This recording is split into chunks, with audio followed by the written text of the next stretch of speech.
to just do, today's just a very quick video on shoulder bridge in Pilates or yoga, whatever way you want to kind of term it. It's the same movement, there's a few little quirks that you can add in, but if you were wanting to do something to mobilise the spine just to make you feel a little bit better, this would usually be a bit of a top tip in terms of working through. So for those of you that have done it loads of times before, you know it, get down on the mat and just do it.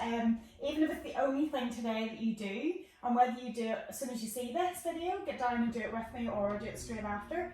Plant your heels underneath your knees and around about hip distance apart. And if your toes prefer to turn out, if your knees are happier with that, then you can do that. But just start to feel inside your body that when you go into a pelvic tilt and flatten your back, you can start to roll the spine at one bone at a time. It's that bone by bone movement at the top. We're not trying to go into a big deep back bend, which sometimes we're doing in yoga, but in Pilates, this idea of trying to find length so that you're activating the muscles, but it's also giving a little bit of sense of traction of the spine, and all the weight isn't heavy on your shoulders. When we're coming down, you're rolling from the top of your spine all the way down towards your tail, and it just feels really nice. So in terms of going through that as a movement, you should feel a bit of your tummy connect, you should feel a bit of your glutes the higher up you get, and as you roll between it, that sense of trying to create space in your spine. On the way up, you're lengthening your knees, and on the way down, you're lengthening your tail away from your head and shoulders.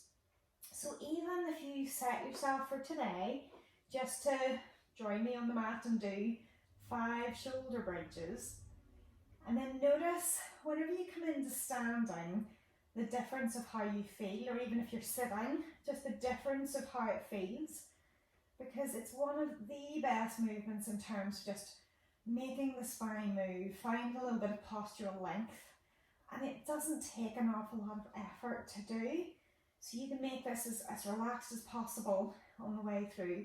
Muscles will work, muscles definitely will work to change your position, but if that's all you do in a day, even if you were to try to do that a few days in a row and see how it feels and let me know, that would be great.